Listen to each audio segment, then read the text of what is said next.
Hello again, my friends. Well, spirituality. What a joke, right? The term spiritual or spirituality has kind of lost its meaning. And that's just for me personally. I realize that. And a lot of others as well who may have at one time considered themselves spiritual people. So I say that because why would I be here talking about something spiritual? To a lot of my viewers that don't know me from a long time ago, I might not seem like the kind of person who talks about those things. But of course, there was a time when my channel was nothing but talk about various spiritual practices. I talked about Kundalini. I practiced Kundalini yoga. I read a lot about spiritual enlightenment and power. And the entire time I was going through all of this self-education, if you will, seeking this truth, I was always aware in the back of my mind that there was no real enlightenment. That the best way I heard it defined was that enlightenment is always there. It's when you strip away the programming that society has put upon you that you find what it really means. It's your raw embracing of the world, I guess. But I don't want to get into that because it's all subjective. It really is. And that's what I mean when I say spirituality kind of lost its meaning. I mean, it's like a lot of the slang terms people throw around. You say it enough times, it's just a roll of the eyes. I'm spiritual, not religious. And what I found is a majority of people are spiritual. Many of these spiritual people are religious and want you to know that they are religious specifically and that they are not just spiritual, that they know what's true. And then many on the other side who want to make sure that you know that they're spiritual but not religious. In other words, they have their own idea of what's true and what's right. And really what it comes down to is a personal understanding of the universe, a personal understanding of the world that we live in some way, shape, or form where it works for us. That's all that matters. Not convincing anyone of or against or for anything. And that's, I think, the most crucial thing that we can use, the most crucial gauge we can use to determine whether our lives are truly content in our spiritual sense, because we'll always have issues, problems, whether it be monetary, friend, family, all the different problems we have in life. But when it comes to spiritual truths, that doesn't just, you don't have to go through a crisis at any one particular time. I find that the people who have the biggest spiritual crisis are the ones that believe the most is true. And that means you have to let go of a lot of what you think is true. And in a form, this might sound like nihilism, and kind of, I guess, Nietzsche understood kind of at least that perspective of it, but it's not his philosophy. People have thought about this for thousands of years. The embracing of what is, the fact that we're here for a short time, enjoy this life, do the best we can, try not to harm others, and then we move on. Whatever, if we exist beyond this realm, it's not in the same reality, so therefore this is this one life, and in this life we want to do the best we can to try to follow a path that works best for us. So we look at our ancestors and at people that came before us to try to gauge and figure out what is the best path to that truth that works for us. And so, due to this, we're always looking for shortcuts, which there are none. And I came up with three. I guess this came up pretty quickly, so mind you, this is not a complete list by any means. But these are three things that I came up with, and often coming up with things quickly is probably the best way, because it was like all in all a 5-minute conversation in my own head, a discussion in my own head about fate and karma and purpose, and those were the three things that I realized are meaningless.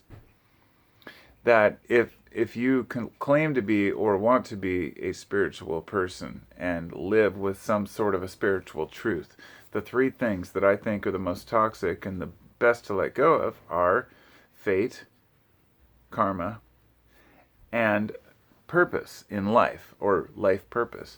Now this I need to explain each point because this won't, of course, translate well if I don't define what I mean. So the fate part, this means that no matter what we do, we're fated to a certain destiny. Now this is true in a sense that no matter what you do or say, you will end up where you end up, but this is a pointless philosophy that goes nowhere. Fate has no benefit to believe in, but it does have a negative connotation if you think, well, that's just, I'm fated to that. Because it's a misunderstanding. It's a word, and it's a word people define as, well, whatever they define fate as. But like, we don't know what our fate is the point. We have a fate, but we don't know what it is, and we never will. The second one is karma. And I know a lot of people really believe strongly in karma. Now, karma can mean many different things to many different people, depending on your culture, depending on where you're from, whether you're a Buddhist or an American, for example, or a Buddhist American, you're going to have a different perspective of karma, but karma and dharma, which is like life purpose, kind of go hand in hand. And the karma, your karma, I think is misunderstood. It's not that... I had a good friend named Ben. I haven't seen him in years. Hope you're doing well, man, if you're out there. We grew up together and we were stoners as kids. And he had his own quote for karma. And here's the quote. If you do bad doo-doo, then poo-poo will screw you. It was so absurd, we cracked up. We recited that forever. If you do bad doo-doo, then poo-poo will screw you. That was his idea of saying if you do bad shit, you're going to get fucked. And that's true. A lot of times that happens. But it's not something that we should depend on. If we trust karma is going to help us out of a bind because we've done nice things for others, or if we expect anything out of karma, and that's one of the things, believe me, I've tried to analyze karma in a sense of, well, why do good people die young? No, I don't buy karma, nor do I buy past and future lives. If it's true, it's true, but that's not going to affect how I behave in this life. There's something else underlying who we are that drives us. And as humans, this was the third thing to let go of. Like the first was fate, forget about fate. Second was karma, just totally forget about karma. And the third is purpose of life. And this is one I've struggled with my entire life. It's not that you shouldn't look for a life purpose. That's not what I'm saying. It's not that you shouldn't find your path. Believe me, I've left my purpose and come back. I thought of the perfect metaphor the other day. It hasn't happened to me, but I've heard of this happening, like a strong relationship between a couple and then they break up because, something happened, whatever it might be. Then years later they come back and their love is stronger than ever.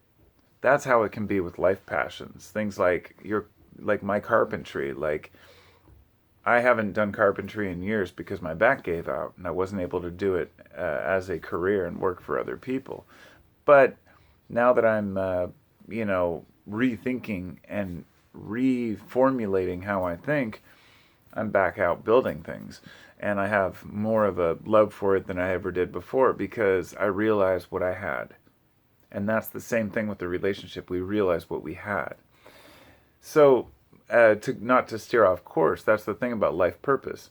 We seem to think that we're fated to meet a certain person, that we're going to find the love of our life, the job of our life, the hobbies and the career, everything that we want will fall into place if we just wait. Good things come to those who wait is bullshit. You've got to go out and get what you want. And it's hard sometimes.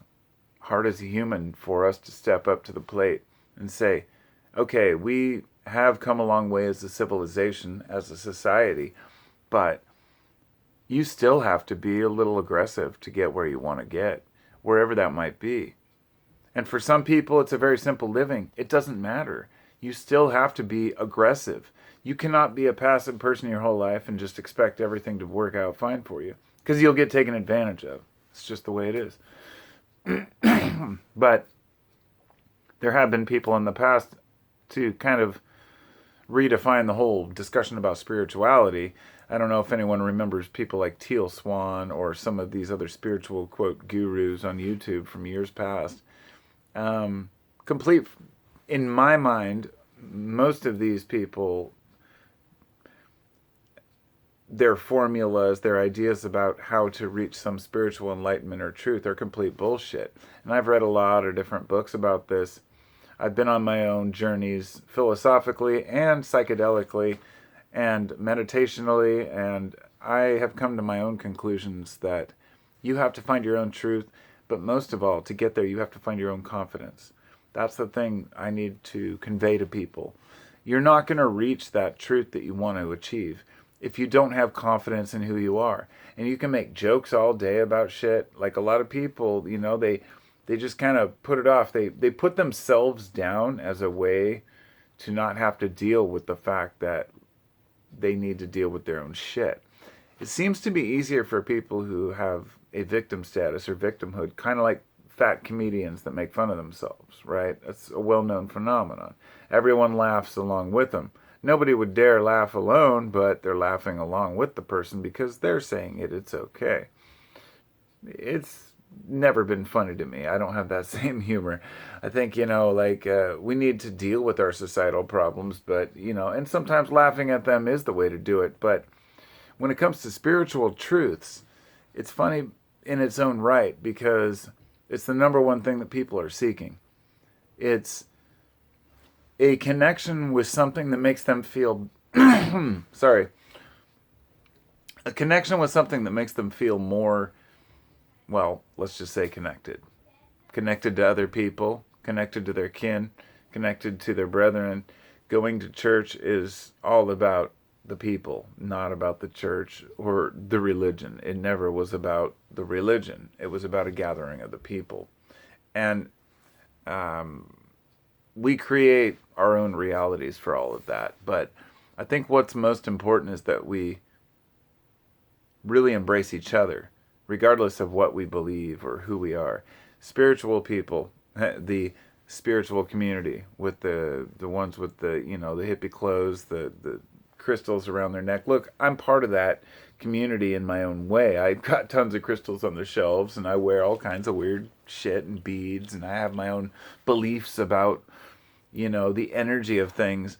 But I see too many people putting a price tag on that and pretending they know what the hell they're talking about. And over the years, I've learned the old, the prophecies are BS.